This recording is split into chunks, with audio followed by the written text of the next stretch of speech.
এবার উপজেলা নির্বাচন নিয়ে রাজনৈতিক অঙ্গনে কথার লড়াই। বিএনপি প্রকাশ্যে ভোট বর্জনের ঘোষণা দিলেও অংশ নিচ্ছেন অনেক নেতাই, দাবি ক্ষমতাসীনদের। এমন মন্তব্য হাস্যকর বলছে দলটি। প্রহসনের নির্বাচন হলে এটা কোনো একটা নাটকের নভেলের নির্বাচন হলে সেই নির্বাচন দিয়ে তো কোনো অভিষ্ট অর্জিত হবে না। বিএনপি প্রকাশ্যে উপজেলা নির্বাচনে বিরোধিতা করলো, স্থানীয় পর্যায়ে তাদের অনেকেই নির্বাচনে অংশ নিচ্ছে। আওয়ামী লীগের উচ্চ পর্যায়ে যখন কেউ বলে যে বিএনপি সেখানে অংশগ্রহণ করছে, সেই কথার কি যুক্তি থাকতে পারে? এর কোনো আবেদন পাবলিকের কাছে নেই, পাবলিকের কোনো সম্পৃক্তি নেই। আর পাবলিকের কোনো সম্পৃক্তি যে আন্দোলনে নেই, সেটা কোনো আন্দোলন। দেখছিলেন প্রধান শিরোনাম। সন্ধ্যার সময়ে সঙ্গে আছি আমি জাফর সাদিক। এবার অন্যান্য শীর্ষ সংবাদ।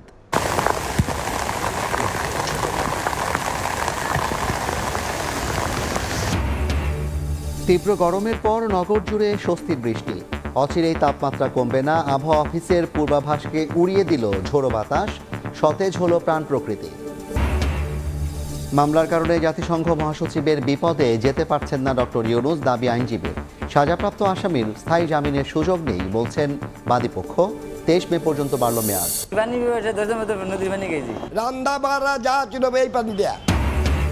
বিষে ভরা বুড়িগঙ্গার পানি, কারখানার বর্জ্যে নদী হয়েছে ভাগাড়। দুর্গন্ধযুক্ত কালো পানিতে মিলছে ভারী ধাতু।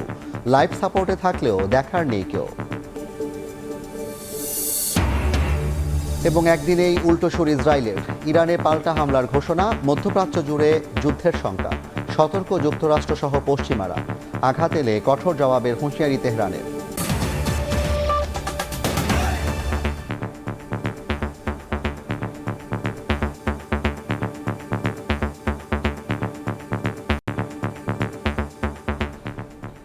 তীব্র গরমের পর অবশেষে নগর জুড়ে স্বস্তির বৃষ্টি।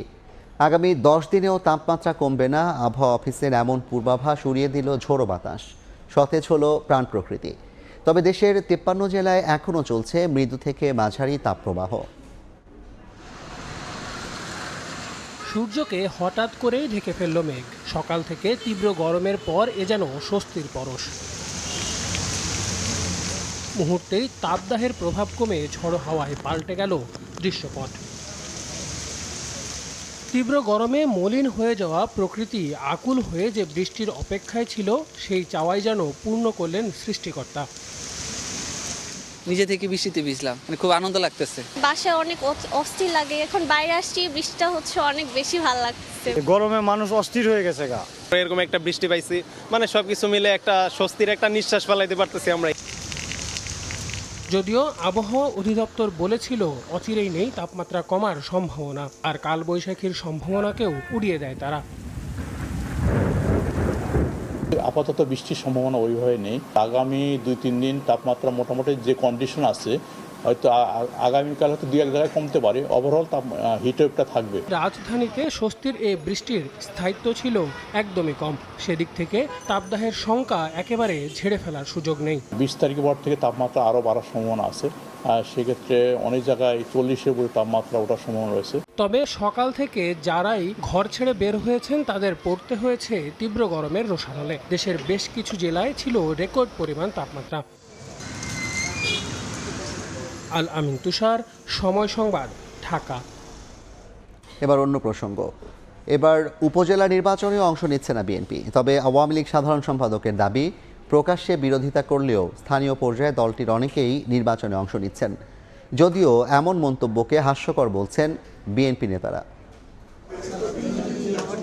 জাতীয় নির্বাচনের পর এবার উপজেলা নির্বাচনেও অংশ না নেয়ার ঘোষণা দিয়েছে বিএনপি।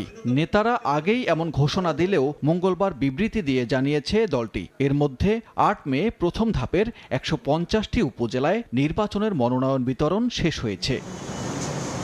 মঙ্গলবার সংবাদ সম্মেলনে এই নির্বাচন নিয়ে আওয়ামী লীগের সাধারণ সম্পাদক ওবায়দুল কাদের জানান, নির্বাচনের বিরোধিতা করলেও বিএনপির অনেক নেতা অংশ নিচ্ছে। বিএনপি প্রকাশ্যে উপজেলা নির্বাচনে বিরোধিতা করলো, আমাদের জানা মতে স্থানীয় পর্যায়ে তাদের অনেকেই নির্বাচনে অংশ নিচ্ছে। গণ অভ্যুত্থান থেকে লিফলেট বিতরণের। তো এই গণ আন্দোলন তো অন্তঃশাসন, এর কোনো আবেদন পাবলিকের কাছে নেই, পাবলিকের কোনো সম্পৃক্তি নেই।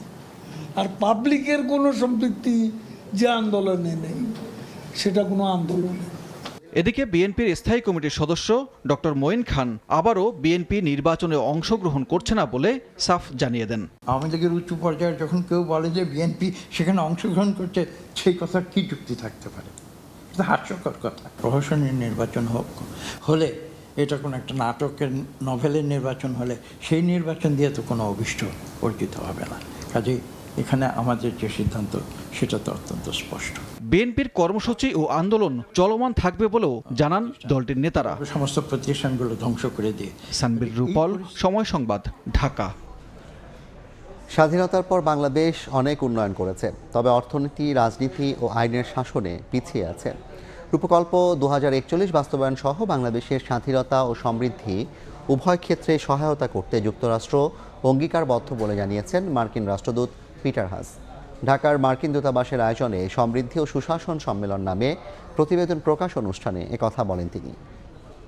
The United States remains firmly committed to supporting both freedom and prosperity in Bangladesh.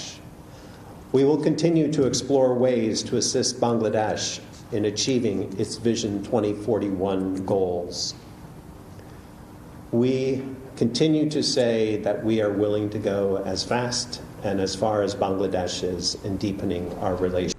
Doctor Mohammad ইউনূসের স্থায়ী জামিন আবেদন নাকচ করে দিয়েছেন আদালত। তবে ইউনূস সহ 4 জনের জামিনের মেয়াদ 23 মে পর্যন্ত বাড়িয়েছেন শ্রম আপিল ট্রাইব্যুনাল। তার আইনজীবীর অভিযোগ, টার্গেট করে হয়রানি করা হচ্ছে তাকে। পাল্টা জবাবে বাদীপক্ষ বলছেন, দণ্ডপ্রাপ্ত আসামি স্থায়ী জামিন পেতে পারেন না। ডক্টর মোহাম্মদ ইউনূসের মামলা মানেই বিতর্ক, মামলা মানেই টান টান উত্তেজনা। আদালতের ভেতরে চলে কথার লড়াই, চলে আইনের খেলা। মঙ্গলবারও শ্রমিক ঠকানোর মামলায় ইউনূসের হাজিরাকে ঘিরে থেমে থাকেনি দুপক্ষের আইনজীবীদের তর্ক বিতর্ক। এক পক্ষের আবেদনে আরেক পক্ষের আপত্তি, এভাবেই শেষ হয় শুনানি। এদিন স্থায়ী জামিন চেয়ে আবেদন করেন ডক্টর মোহাম্মদ ইউনূস সহ 4 আসামি। আদালত এতে সাড়া দেননি। তবে জামিনের মেয়াদ 23 মে পর্যন্ত বাড়ানো হয়। বলা হয়, বিদেশ যেতে হলে অবহিত করতে হবে আদালতকে।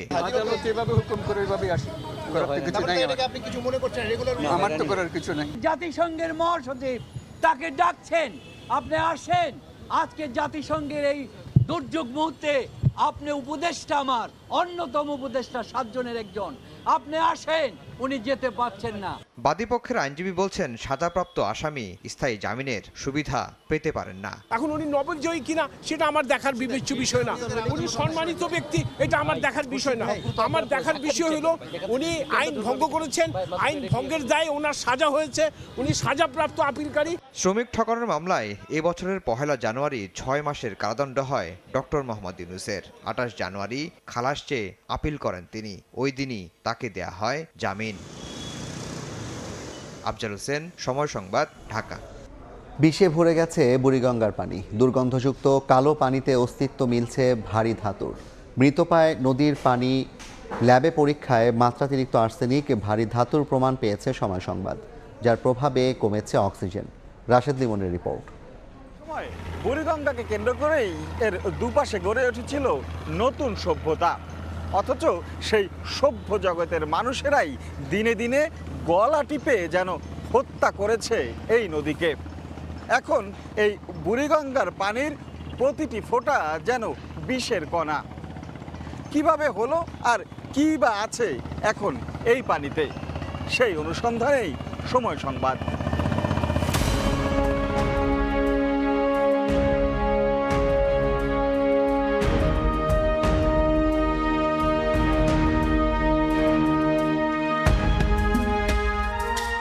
গল্পের শুরুটা নাসির মিয়াকে দিয়ে। 3 দশক হলো দাঁড় বাইছেন বুড়িগঙ্গায়। এক সময় পান করলেও এখন তা স্পর্শ করতেও রাজি নন তিনি। আমরা নৌকা বাইছি, নদী পানি খাইছি, পানি 10 মতো নদীর পানি খাইছি। আমার 1 লক্ষ টাকা আমি এটার মধ্যে তুমি একদিন না ভাবতাম না। বছরের পর বছর অযত্ন আর অবহেলার মাসুল এখন এই কালো পানির প্রবাহ। দুই ধারেই পাল্লা দিয়ে চলছে দূষণ। আশপাশের বিস্তীর্ণ এলাকার কারখানার বর্জ্য ব্যবস্থাপনার যেন একটাই সমাধান বুড়িগঙ্গা। কেমিক্যালের মাল এলডি নিয়ে এসে পরে মালটা ধুই, পাউডার দিয়ে আগে পারে মালটা ধুই। 2-2.5 দশক আগের স্মৃতিহাত্রে সেই বুড়িগঙ্গা ফেরত চায় দুই তীরের মানুষ। রান্না বাড়া যা ছিল এই পানি দেয়া, এখন করা পাই না। এক বোতল পানি যা স্বাভাবিক পানির চেয়ে পুরোপুরি রং ভিন্ন, সেই পানি নিয়ে এবার যাব ল্যাবে পরীক্ষা করতে আসলে এই পানির মধ্যে কি আছে।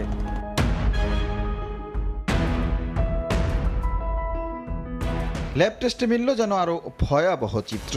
প্রতি লিটার পানিতে মিলছে 5 থেকে 45 পিস মাইক্রোপ্লাস্টিকের অস্তিত্ব। আর্সেনিক পানিতে আদর্শ মাত্রা 10 মিলিগ্রাম, কিন্তু এখানে প্রতি লিটারে মিলছে 58 থেকে 98.44 মিলিগ্রাম প্রতি লিটারে। ভয়াবহ ক্ষতিকর লেড 10 মিলিগ্রামের আদর্শ মাত্রা হলেও বুড়িগঙ্গায় মিলছে 50 থেকে 66 মিলিগ্রাম প্রতি লিটারে। ক্রোমিয়ামের আদর্শ মাত্রা 5 মিলিগ্রাম হলেও বুড়িগঙ্গায় মিলছে 70 থেকে 120 মিলিগ্রাম প্রতি লিটারে। ক্যাডমিয়ামের আদর্শ মাত্রা 3 হলেও বুড়িগঙ্গায় তা মিলছে 8 থেকে 11 মিলিগ্রাম পর্যন্ত। পানিতে দ্রবীভূত অক্সিজেন 5 মিলিগ্রাম প্রতি লিটারে হলেও এখানে তা নেমে এসেছে 0.02 মিলিগ্রাম থেকে 1 মিলিগ্রাম প্রতি লিটারে, যার কারণে এই নদীতে প্রাণের অস্তিত্ব এখন প্রায় বিপন্ন। এইটাকে আমি অবশ্যই বলবো বিষাক্ত পানি, কারণ কি এটা দেখলেই তো বোঝা যায়। আর এই পানির মাছ তো আমরা যদি মাছ থাকতো, এটা দীর্ঘদিন খাওয়ার ফলে কিন্তু এটা কিন্তু বিভিন্ন ডিজিজ হইতো। পরিবেশবিদরা বলছেন, ব্যক্তি, প্রতিষ্ঠান কিংবা তদারকি সংস্থা কেউই বুড়িগঙ্গার এমন পরিণতির জন্য দায় এড়াতে পারবেন না। তবে সর্বাত্মক প্রচেষ্টা দিয়ে লাইফ সাপোর্ট থেকে এই নদীকে বাঁচিয়ে তোলার সময় এখনো ফুরিয়ে যায়নি। যে ইন্ডাস্ট্রিগুলো অনুমোদন নিয়ে করা আছে সেগুলো যেন তাদের ইটিপি বা এফ্লুয়েন্ট ট্রিটমেন্ট প্ল্যান্টের মাধ্যমে যেন পানিগুলোকে বর্জ্যমুক্ত করে এই নদীতে ফেলে। সঠিক পরিকল্পনার বাস্তবায়ন করা গেলে 5 থেকে 10 বছরেই আবারও জীবন্ত সত্তায় বুড়িগঙ্গাকে ফিরিয়ে আনা সম্ভব বলেই মনে করেন তারা। রাশেদ লিমন, সময় সংবাদ, ঢাকা। ইসরায়েলে ইরানের হামলার পর থেকে উত্তপ্ত বিশ্ব রাজনৈতিক অঙ্গন। পশ্চিমাদের বারণকে বৃদ্ধাঙ্গুলি দেখিয়ে রাইসি প্রশাসনকে উপযুক্ত শাস্তি দেওয়ার ছক কষছে নেতানিয়াহু বাহিনী। এদিকে হামলায় উল্লেখযোগ্য ক্ষয়ক্ষতি না হলেও প্রতিশোধের আগুনে জ্বলছে নেতানিয়াহু। এমনকি পশ্চিমাদের বারণকে বৃদ্ধাঙ্গুলি দেখিয়ে রাইসি প্রশাসনকে উপযুক্ত শাস্তি দেওয়ার ছক কষছে ইসরায়েল। এ অবস্থায় বিশ্লেষকদের দাবি, ক্ষেপণাস্ত্র ও ড্রোন হামলার জবাব দিতে প্রস্তুতি নিচ্ছে তেল আবিব। এর মধ্যে ইরানের কোন কোন স্থাপনায় হামলা চালানো হবে তা ঠিক করে ফেলেছে নেতানিয়াহু বাহিনী। দেশটির পারমাণবিক চুল্লি ও পারমাণবিক গবেষণা কেন্দ্রগুলোকে লক্ষ্যবস্তু করতে পারে বলে শঙ্কা প্রকাশ করেছে জাতিসংঘের পরমাণু পর্যবেক্ষণ সংস্থা। এ অবস্থায় ইরানের পারমাণবিক কর্মসূচি পর্যবেক্ষণ শুরু করবে সংস্থাটি। তবে ইসরায়েল হামলা চালাতে পারে এমন পূর্বাভাস পেয়ে এর মধ্যে নিরাপত্তা আগের চেয়ে কয়েকগুণ বেশি জোরদার করেছে রাইসি প্রশাসন। আফরিন মৌ, সময় সংবাদ। খেলার খবর, তামিম ইকবালকে টি-20 দলে ফেরানোর বিষয়ে আপাতত কোনো ভাবনা নেই টাইগার অধিনায়ক নাজমুল হোসেন শান্তর। বাঁহাতি ওপেনারের নিজের ফেরার ইচ্ছা আছে কিনা সে ব্যাপারেও নিশ্চিত নন বাংলাদেশ ক্যাপ্টেন। ওয়ার্ল্ড কাপের আমার খুব বেশি দিন সময়ও নেই, সো টিমটা মোটামুটি খুব ভালো সেটেলও আছে। আর আমি যতটুকু বিশ্বাস করি যে লাস্ট বেশ কয়েক দিন ধরে তো তামিম ভাই একদম ডোমেস্টিকটা খেলছেন, ওনারও ফিটনেসের অনেক ইস্যু আছেন, যেটা নিয়ে ওনার সাথে আমরা আলাপও হয়েছে। সো এই মুহূর্তে এরকম চিন্তা করছি না, বাট ডেফিনেটলি মানে টিমের প্রয়োজনে যে কোনো সময় যে কোনো কাউকে কল করার জন্য প্রস্তুত। এ পর্যায়ে শীর্ষ সংবাদ জানিয়ে দিচ্ছি আরেকবার।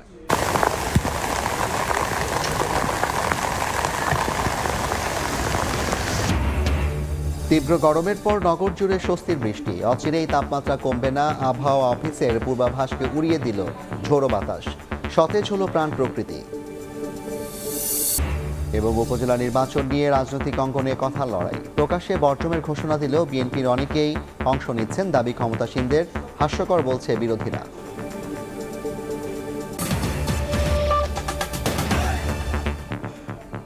এই ছিল সন্ধ্যার সময়। জনপদের সময়ের সঙ্গে থাকবেন নাবিলা সোহার। ধন্যবাদ জাফর। জনপদের সময় নিয়ে ফিরছি কিছুক্ষণ পর, সঙ্গে থাকুন সময়।